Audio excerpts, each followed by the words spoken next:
Tonight, the Saskatchewan government and the federal government have reached an agreement in principle on health care.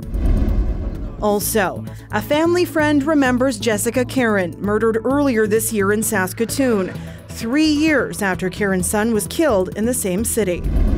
Plus, managing identities as a minority. We hear what it was like for some to grow up Black and Indigenous in Saskatchewan.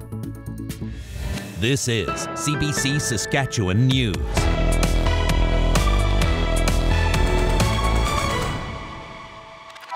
It is Wednesday, March 1st, and the CBC Saskatchewan News starts right now. Good evening, and thank you for joining us.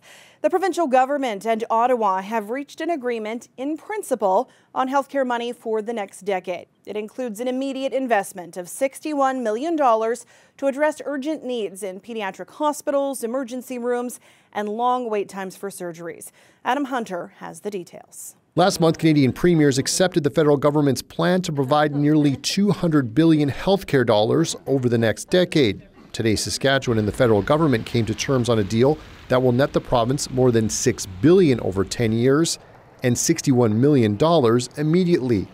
Saskatchewan's health minister says that money will be used to enhance already existing initiatives. The federal government has asked for what's called an action plan on what we're going to do with the dollars. So we're going to provide that to them. And that action plan is going to consist of what we have been doing. Like I said, our human resource strategy, our 550 seats that we've added into our post-secondary, our 150 addiction beds that we're working on, our 300 continuing care aides that we're bringing into the province for our long-term care facilities.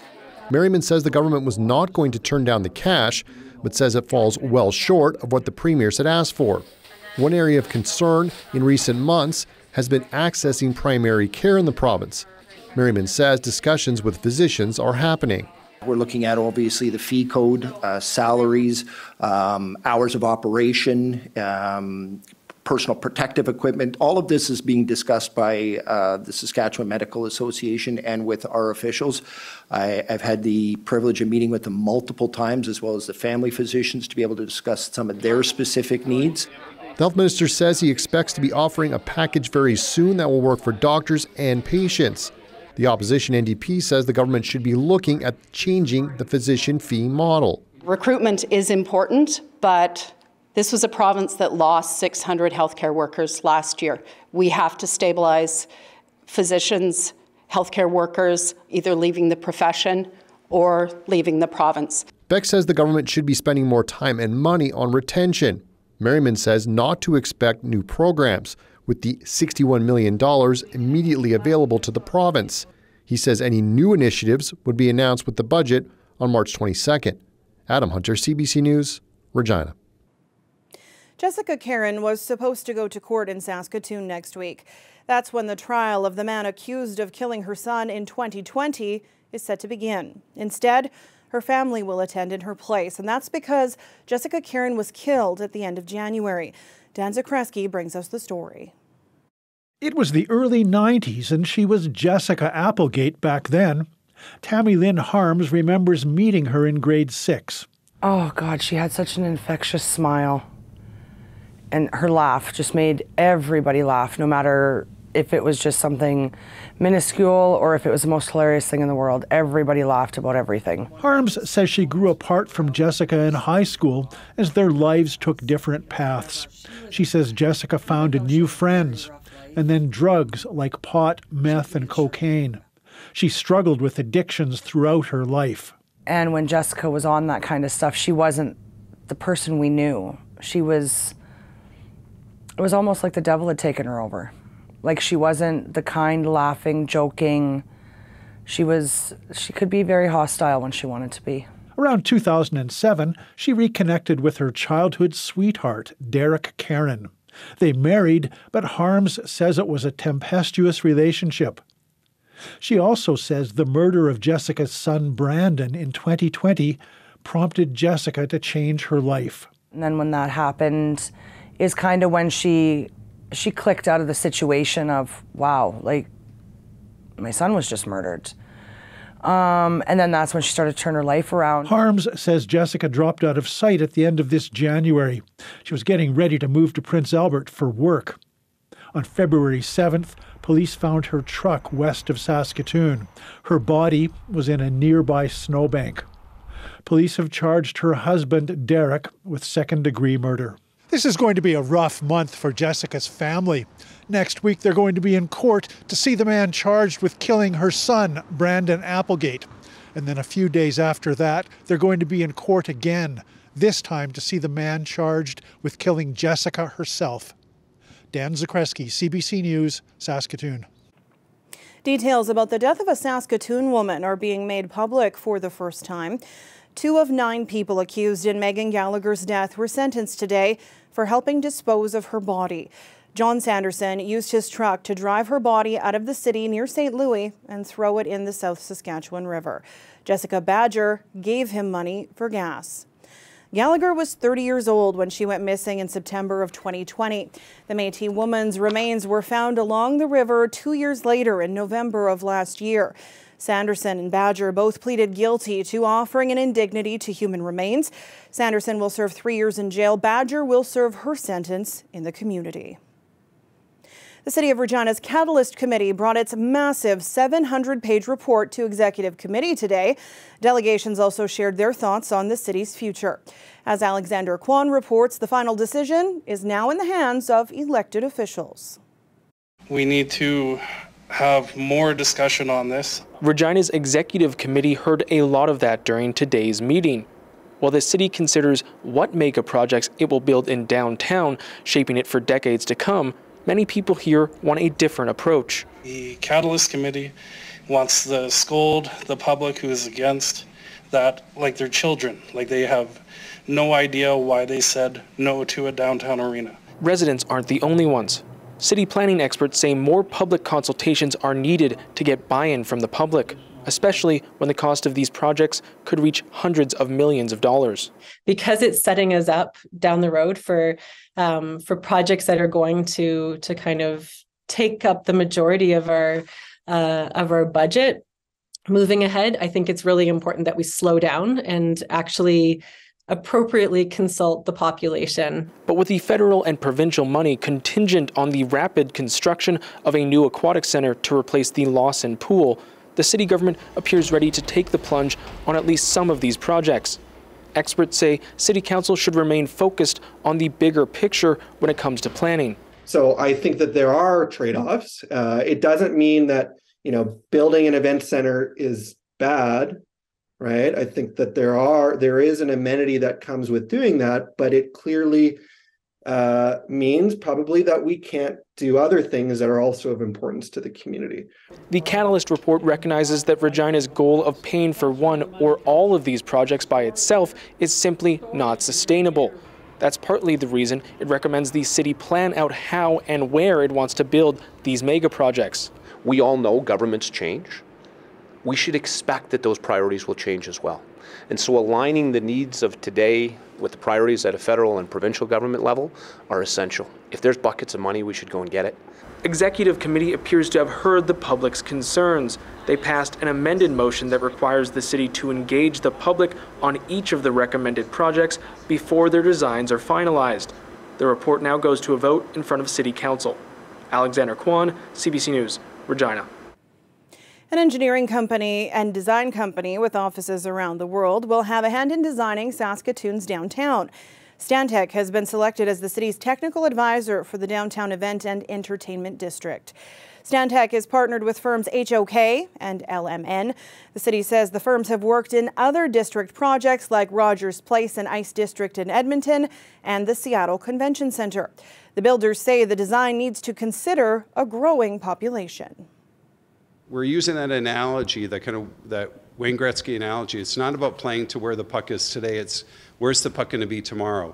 And when Saskatoon's 500,000 people, what does the city want a 500,000 person city to look like? And what does it want it not to look like? So part of it is asking those questions.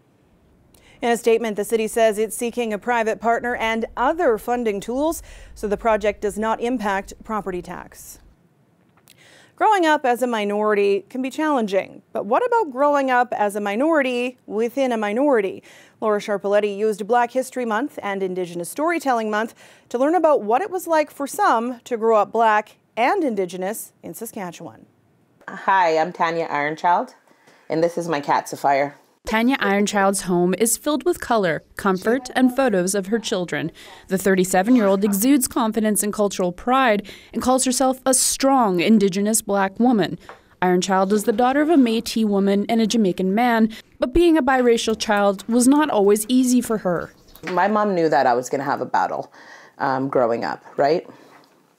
I wasn't dark enough for my native side, or my Black side, and I was too dark for my native side, so she knew that I was always going to have a tougher upbringing, but it was because of my native roots that kept me grounded within who I am. Ironchild does not have a relationship with her biological father, but when she was a little girl, her mother Brenda met her stepfather, Michael Ironchild of Piapot First Nation. He immediately adopted Ironchild and her siblings as his own, but some people on the reserve had a hard time accepting his new Black children at first. And he made sure if we weren't accepted, then we wouldn't go back. And there was, I'm going to be completely honest, a little bit of an issue when we were young. And my dad said that that's not okay, that we're not, you can't fight fire with fire, that we're not any different. As Ironchild grew older, she says her Indigenous peers were welcoming and accepting. Michael Desjarlais is also Jamaican and Indigenous and comes from Piapot First Nation. When I was young, I know I had a grandparent that didn't particularly accept that I was Black, and it took him like a couple months for him to come and meet me and accept that I was there. Unlike Ironchild, Desjarlais got to experience both his Indigenous and Jamaican cultures, spending time in both Indigenous ceremonies and in the Caribbean. This, he says, made him proud and is influencing the way he is raising his 2-year-old daughter. Meanwhile, Ironchild holds her Indigenous spirituality close. She's also built a chosen family of Caribbean friends around her. Her children dance both powwow and Caribbean.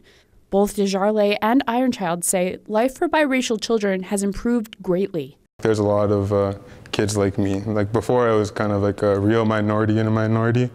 Now there's a lot more. I have lots of little cousins and then cousins that have kids too. So you can't really be so rigid in your beliefs of not accepting those type of people because they're everywhere now.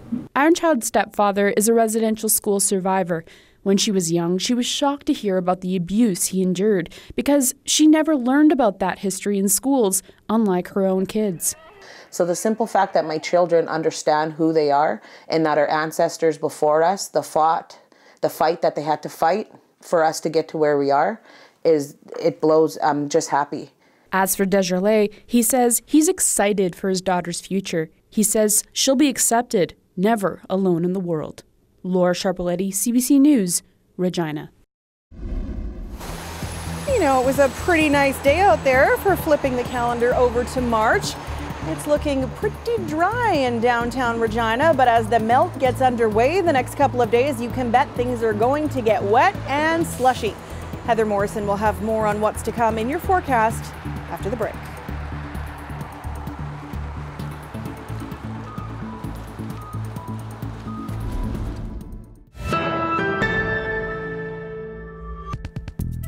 There's new research that suggests getting a good night's sleep could result in a longer life.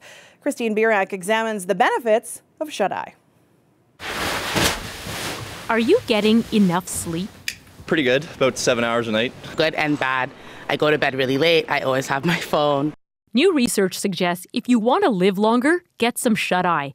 An American sleep study followed more than 170,000 adults for over 4 years. Based on self-reported data, preliminary results show good sleep habits can lower your risk of heart disease and increase your life expectancy. For men, adding nearly 5 years. For women, almost 2.5. Everything gets reset when people get a good quality of sleep. Researchers suggest there are 5 sleep characteristics associated with adults who lived longer. They slept 7 to 8 hours a night, had no difficulty falling asleep or staying asleep more than twice a week, use no sleep medications, and wake up feeling rested at least 5 days a week. If people don't sleep well, it's kind of an amplifier for whatever they have. So if you have a pain problem and you don't sleep well, you have more pain. If you're depressed, you have more depression. If you have anxiety, it'll make anxiety worse. Statistics show 1 in 3 Canadians are not getting enough sleep. How you get there is with good sleep habits. Cherries are a natural source of melatonin. And many are ending up online looking for tips. A recent study found popular sleep videos averaged over 8 million views, but nearly 70% of them contained misinformation or promoted a product or service. Content made by sleep experts can help, but fewer people are watching those videos. I've seen things that are absurd, but I think you just need to have common sense and, ignore that kind of material and, go to a trusted source. Which may be your doctor. Otherwise, experts say shut off your phone and go to bed at the same time most nights. It can do wonders for your health. Christine Burak, CBC News, Toronto. This weather update is brought to you by the Capital Automotive Group. Trade and upgrade is on now.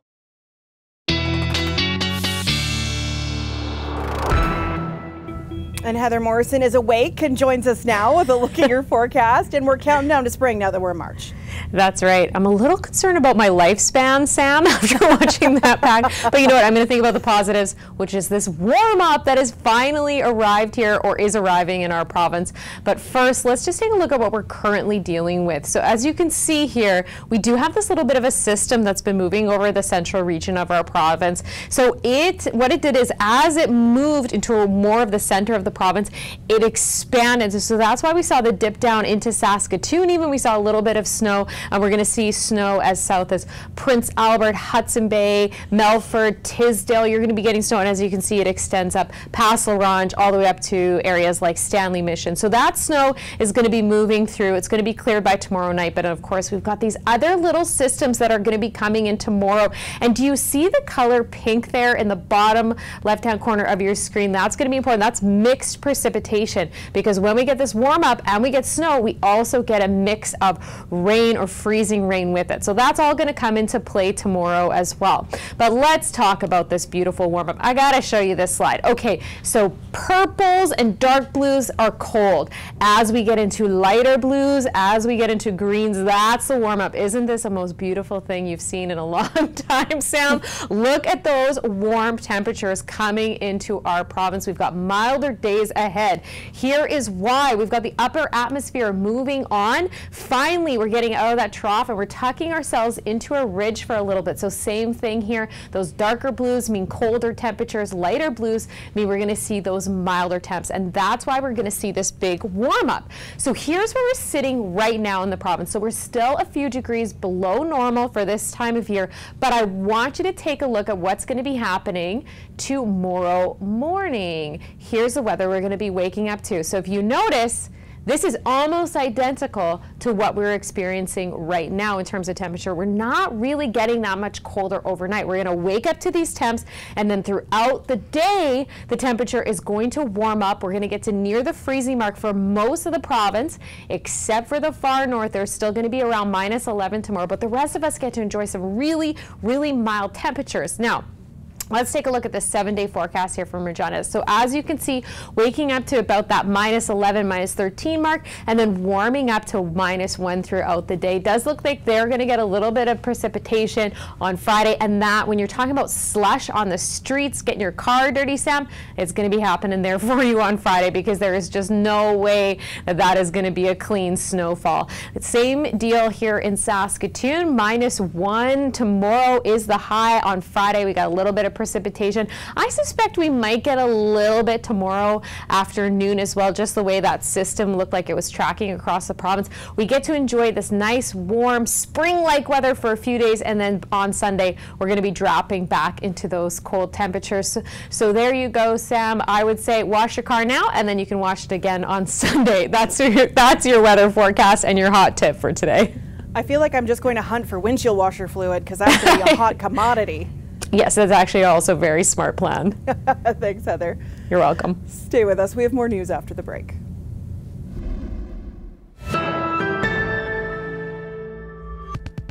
Welcome back. The calls continued today for a public inquiry into foreign interference in recent Canadian elections. Today, there was a committee hearing into the matter. The Prime Minister's National Security and Intelligence Advisor testified that China poses the greatest threat. Still, she questioned whether a public inquiry would shed much light. A public inquiry will have the same limitations that this committee does, in that we cannot talk about national security information in a public forum. When asked late today if he would call a public inquiry, the Prime Minister did not answer directly. The director of the FBI has weighed in on the origins of COVID-19. He says the pandemic was probably the result of a laboratory leak in China. That opinion is disputed by many who say the virus jumped from animals to humans at a market in China.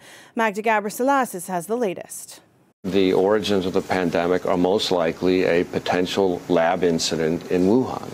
That's the FBI director on Fox News last night, laying out the agency's position on the origins of the COVID-19 pandemic and seemingly accusing China of not being upfront. The Chinese government, seems to me, has been doing its best to try to thwart and obfuscate the work here, the work that we're doing, the work that our U.S. government and close foreign partners are doing. This comes after the Wall Street Journal reported over the weekend that the U.S. Energy Department shifted its position on the source of the pandemic, moving from a neutral stance to having some confidence that the pandemic began with a lab leak in China. Now, China today says there's no credibility to all this talk. The Foreign Ministry's spokesperson told the U.S. to respect science and facts and declared that China has been open and transparent. However, it's important to note that while China did let the World Health Organization in to investigate the origins of the outbreak in early 2021, a second request to gather more data that would have included auditing Chinese labs was denied. Now, of course, there is a second theory that the COVID outbreak happened naturally, jumping from animals to humans, and that the epicenter was a seafood and animal market in Wuhan. There have been scientific peer-reviewed studies that say evidence backs that up. So there are two theories, but not all U.S. government agencies and officials agree about which one is right. There is not a consensus right now in the U.S. government about exactly how COVID started. There is just not an intelligence community consensus, and that work is still ongoing. But the president believes it's really important that we continue that work and that we find out as best we can how it started. So it's clear that the debate around the origins of the pandemic continues. Magda Gabrisalassis, CBC News, Washington. And Heather is back with one last look at your weather. Yes, Sam, let's take a look at what's going to be happening overnight here in Regina. So a pretty mild night. We haven't seen one like this in a long time. So -12 overnight, -22 wind chill. Take a look here. It's even warmer in the morning. -11 is what we're waking up to. And then by midday, we get that nice warm up, -5 with some sun and some cloud. In Saskatoon, very similar story. So take a look here, -10 at midnight. And then in the morning when we're waking up, -10 again. So we don't really get colder overnight. That's because we're seeing that warm up come in. And I want to remind you that we actually woke up to -28 wind chill in Saskatoon this morning. So this is very welcome. And then of course we get that nice promised warm up by midday. It's going to be -5. So Sam, looks like we got a nice night ahead of us. I can't wait. Thanks, Heather. You're welcome. And that is it for us tonight. For News Anytime, you can always head to our website or subscribe to CBC Saskatchewan's YouTube channel. Natasha Lipney and Heather Morrison will be back with more local news and weather tonight at 11. Thank you for watching and have a great night.